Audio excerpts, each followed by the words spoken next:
Welcome to the BS Report from the Memphis Grizzlies. Zach Randolph. You know. Zebo. Yeah. Who gave you the nickname Zebo? Man, you know, that's funny. I got that name when I was a youngster, right when the movie Friday came out, the Ice Cube movie. Yeah.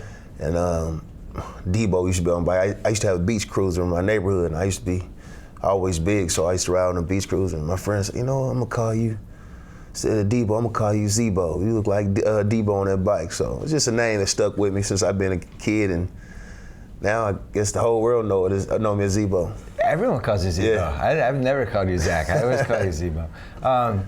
They broke up your team this year a little bit.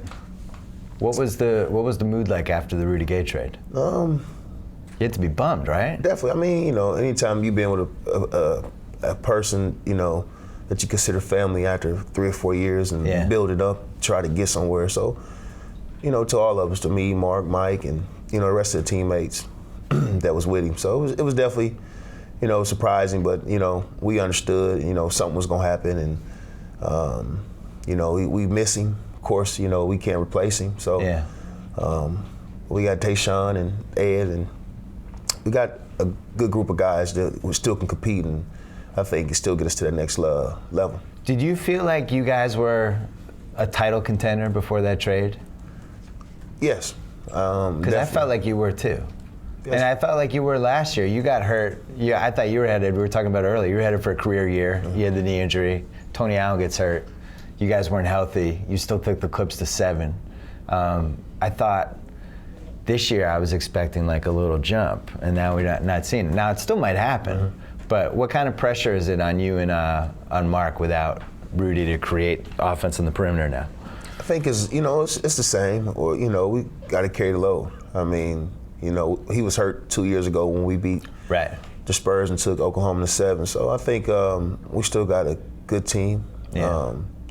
I think we still can compete. I think once we get our identity back and our chemistry with Tayshaun and other new players, I think we're gonna be okay. You know, a lot of people, you know, doubting us, but I think once this second half of the season, you know, it's important for us to get our chemistry together and get our identity and you know, take off. I'm not doubting you, because you guys are big, and the league went small, and you see it sometimes when you guys. I mean, Miami was a great example, where you just overpowered them. And you watch and you go, whoa, these guys, everybody else is going small, and these guys can just own the paint, basically. I mean, that's your biggest advantage, though. Yeah, it's an advantage for us. And like you said, a lot of teams are going small. So, you know, it revolves. You know, I guess playing big is going to come back again. You know, everything is in the 360. It'll be good for you. So, yeah, it's good for us right now. So. But I remember that's why Isaiah traded for you for the Knicks, because he thought you and Curry were going to be like, everybody was going small and you guys could just pound people down low, and then, you know, for whatever reason that didn't work. You kind of bounced around. You never found the right situation. You had it for Portland a little bit. You go to the Knicks, bad situation. You go to the Clippers, that situation's a mess. Was there ever a point where you thought, am I ever going to find the right team? Yes and no. You know, it's a business, you know, and like I said, the funny thing about the Clippers, when they got the first round pick, Coach Dunleavy called me. It was like, you know, we probably going to take Blake, so we're going to move you. So that was understandable, you know. So you knew that was coming? Yeah, I knew that was coming. So, but I feel like if, you know, I probably would have still been in LA if, you know, Blake wasn't the #1 pick or he wasn't coming out in that draft. But, you know, it's a business. And now Memphis is my home, you know. You know, like I said, I found a home. I love the city. You know, it's a blue collar. Those people love you in Memphis. Yeah, man, I love them too. So, you know, I'm involved in the community and. Why do they love you so much, other than community work? Because it's just it's a place where people work hard. You know, ain't nothing given to them easy. And I'm the type of guy. You know, I've been through it all, and you know, I got, you know, a good strong will, and I can handle adversity, and you know, and they respect real people. And it's a blue collar town, and I'm a blue collar player, so it's a perfect fit. And you just like, you're walking around, just interacting with people. You're like the mayor of Memphis. Yeah, man, that's my city. Like I said, you know, if they trade me, you know, tomorrow or next year, I'm still gonna be there. I bought a house. My kids go to school there, so I'm there. You were in trade rumors a little bit there. It still doesn't make, I mean, they've already cut all their salary. I don't understand why they would trade you at this point, because as I said, I think you and Gasol together, that's a pretty big advantage. When you see your name in trade rumors, do you just tune it out? What's your reaction to that? Well, you know, This is my 12th year in the league, so yeah. I'm a vet, so it ain't no thing to me. Just shake it out. Yeah, I've been traded before. Yeah. So, a lot of young guys ain't been through it. It bothers them, but for me, nah. Do you think there's such a disparity for you between, I always thought Zach Randolph, he's a head case. I don't know what to make of that guy. And then when you're on the Clippers, you're a great teammate. Everybody liked you. The guys in the other team, it seems like you knew everybody and I was like, what's going on? This guy's everybody loves this guy. I don't understand this. The interviews you do were great. Did you feel like it was unfair how people perceived you for a few years? Definitely. Portland, it came from Portland. Yeah. But like you said, I was in New York. It was great. LA was great. And Memphis, so, always a great teammate. I'm just an honest person. I'm just I'm be me and, I'm not gonna be the type of guy that smile in your face and then go talk behind your back. Right. I'm gonna be the type of guy to tell you how I feel. So it's just me. And like you said, I just a regular guy. Just a great teammate and just a caring person. What happened to low post scoring in basketball? You're one of the only guys left who can actually shove your butt into somebody and do a little spin move and go with both hands. Why doesn't anybody do that anymore? Like you said, the game has changed. They're playing small, so that's an advantage for me and Mark. We still play on the post, but it'll revolve. Things come and go, and like you said, everybody want to play small now. And well, when you were a kid, were you always low post guy? You were always down there. That was your thing. Oh yeah. I always thought I could dribble and bring the ball up and do all the other stuff, shoot threes, but I always was in the paint.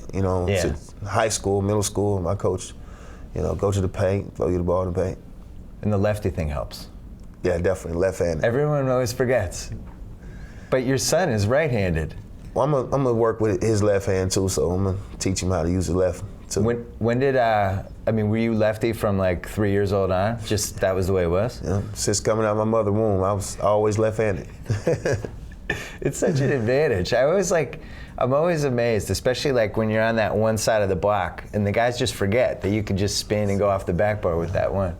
I'm thinking obviously you're up there as best low post. Pau Gasol. Who else would you put in that category? Garnett, interesting. Yeah, Garnett, Tim Duncan. Yeah, the big fundamental. Yeah, a lot of older guys. Like I said, it's the post ain't really, I guess, they really don't teach it that much no more. Everyone wants to shoot 20-footers now. Yeah, but. Yeah. Who's your hardest cover? Who's the guy that you look at the schedule and you go, uh-oh, this guy? You can say it, you don't have to be. It's not too many guys, Really? Like older guys, a KG probably, he's long and a Duncan, them type of guys that know how to play you and grab you and, hold you and get away with stuff. Do little tricks. Yeah. Does KG talk to you or does he know not to? We talk to each other, but me and KG, we good friends, so we got respect for each other. It's not a good idea to talk to you. We did a big piece on Grantland about you by Jonathan Abrams, and you were saying if somebody starts talking to me, I take that seriously. I'm not out here to just yap. You're gonna have to back that up if you say certain things. I'm not a type of player that do a lot of trash talking on the court anyway. Right. So. What would you have done if the KG Carmelo thing? Did you see that whole thing? Yeah. And Carmelo got mad. Have you ever been mad like that on a basketball court? Emotions. This is emotion. Emotions. It happens sometime in the game, but they talk it out and they men, and they solved it, so it was over with. What team does the most yapping? Clippers? Yeah, the Clippers did last year, probably, but I don't know. Because they have Barnes this year now. Yeah. Barnes is they got mad at that, so yeah. Yeah. The Warriors got mad at him. Huh? The Warriors got mad at him. Yeah.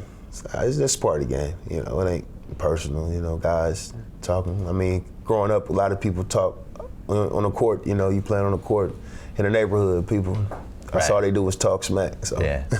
Who do you think's the best team right now? I say the best team right now probably OKC. Really? Yeah. How come? In the West, it's OKC. In the East, it's probably Miami. Did you, when they traded Harden, what was your reaction when that happened? Because that was a big dude for them. Definitely, I was surprised. But they did a great job. They brought in Kevin Martin and added some more pieces. And Kevin Martin, he's been playing great. So. Yeah. And then you got, one of the best players in the league in Durant. So. What was the best game somebody has played against you guys this year?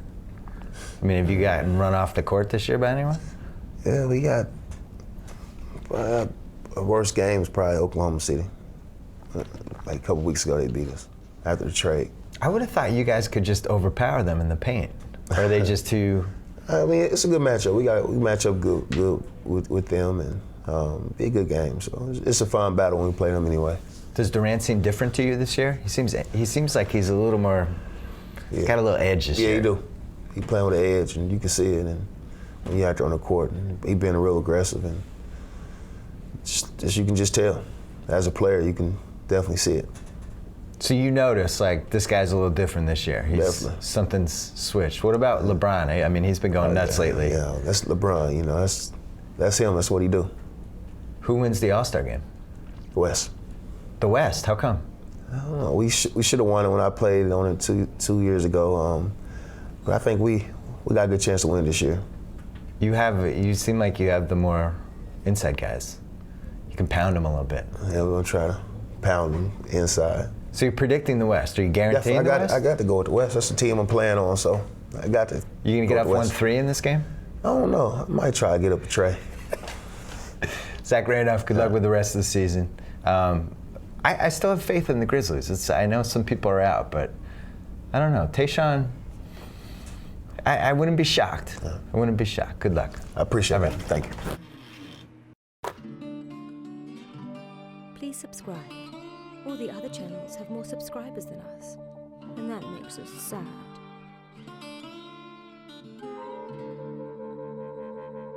Watch the Grantland channel. Much easier than reading Grantland.